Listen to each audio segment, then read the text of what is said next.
Hello friends, అందరికీ నమస్కారం. లంచ్లోకి ఎప్పుడు పప్పు చట్నీ అంటూ ఒకే రకమైన కర్రీలతో బోరుగా ఫీల్ అవుతున్నారా?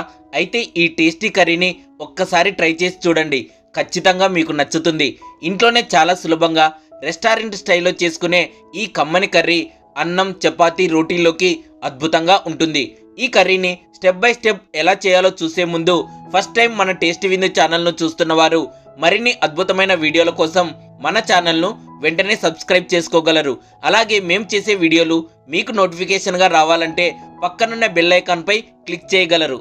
రుచికరమైన కమ్మని లసూని మేతి కర్రీని ఇంట్లోనే సులభంగా చేయడానికి కావలసిన పదార్థాలు: ఒక పెద్ద కట్ట శుభ్రంగా ఒలిచి కడిగి పెట్టుకున్న మెంతికూర, 4 టమోటాలు, 1 ఉల్లిపాయ, 20 వెల్లుల్లి, 2 పచ్చిమిర్చి, 1 స్పూన్ పల్లీలు, 1 స్పూన్ పప్పులు, 1 స్పూన్ తెల్ల నువ్వులు, 1 స్పూన్ ధనియాల పొడి, 1 స్పూన్ కారం పొడి, 1 స్పూన్ ఉప్పు, 1/2 స్పూన్ అల్లం వెల్లుల్లి paste, 1/2 spoon garam masala, 1/2 spoon పసుపు.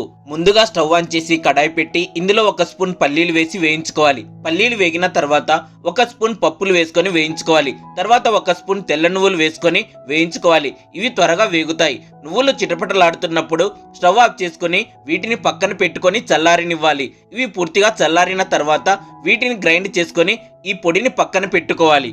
ఇప్పుడు స్టవ్ ఆన్ చేసి కడాయి పెట్టి ఇందులో 1 స్పూన్ నెయ్యి వేసుకోవాలి. నెయ్యికి బదులుగా బటర్ కూడా వేసుకోవచ్చు. నెయ్యి వేడైన తర్వాత ఇందులో ముందుగా కడిగి శుభ్రం చేసుకున్న మెంతి ఆకును వేసి వేయించుకోవాలి. 1 నిమిషం పాటు సన్నని మంటపై వేయించుకొని స్టవ్ ఆఫ్ చేసుకొని మెంతి ఆకును ఒక ప్లేట్లో పక్కన పెట్టుకోవాలి.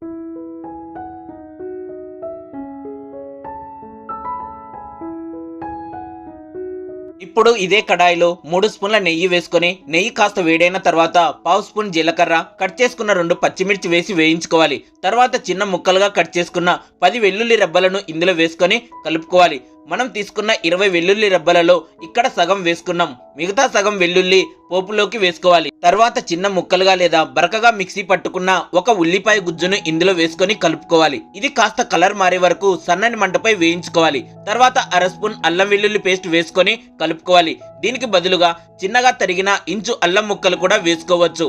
అల్లం పచ్చివాసన పోయే వరకు వేయించుకొని చిన్న ముక్కలుగా కట్ చేసుకున్న 4 టమోటాలను ఇందులో వేసుకొని బాగా కలుపుకోవాలి.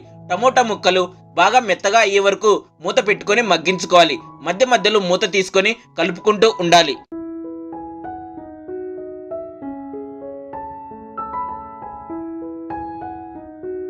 టమోటాలు బాగా మెత్తగా మగ్గిన తర్వాత ఇందులోకి ముందుగా గ్రైండ్ చేసుకున్న పల్లీలు, పప్పులు, నువ్వుల పొడిని వేసుకొని బాగా కలుపుకోవాలి. ఇలా కలుపుకున్న తర్వాత ఇందులోకి 1 స్పూన్ ఉప్పు, 1/2 స్పూన్ పసుపు, 1 స్పూన్ ధనియాల పొడి, 1/2 స్పూన్ గరం మసాలా పొడి, 1 స్పూన్ కారం పొడి వేసుకొని బాగా కలుపుకోవాలి.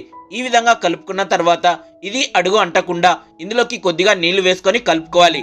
మూత పెట్టి 1 నిమిషం పాటు సన్నని మంటపై ఉడికించుకొని తర్వాత మూత తీసి కలుపుకోవాలి.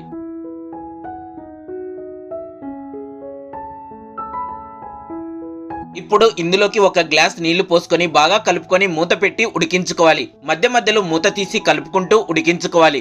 మసాలా అంతా ఉడికి నెయ్యి ఇలా పైకి వచ్చినప్పుడు ముందుగా వేయించి పక్కన పెట్టుకున్న మెంతి ఆకును ఇందులో వేసి కలుపుకొని 1 నిమిషం పాటు ఉడికించుకొని స్టవ్ ఆఫ్ చేసుకోవాలి.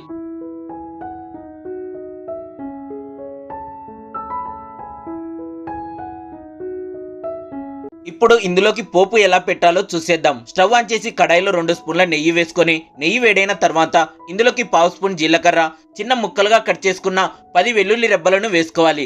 వెల్లుల్లి ఇలా కలర్ మారిన తర్వాత ఇందులోకి 1 ఎండుమిర్చి వేసి కలుపుకొని స్టవ్ ఆఫ్ చేసుకోవాలి. ఈ పోపును ముందుగా ఉడికించి పక్కన పెట్టుకున్న కర్రీలో వేసి బాగా కలుపుకోవాలి. కమ్మని రుచికరమైన lasooni methi curry ready friends. చపాతీ, రోటీ, అన్నంలోకి చాలా అంటే చాలా బాగుంటుంది ఫ్రెండ్స్. ఈ వీడియో మీకు నచ్చితే లైక్, కామెంట్ చేయండి. అలాగే మరిన్ని సూపర్ రెసిపీస్ కోసం మన టేస్టీ విందు ఛానల్ను తప్పకుండా సబ్స్క్రైబ్ చేసుకోగలరు. Thank you.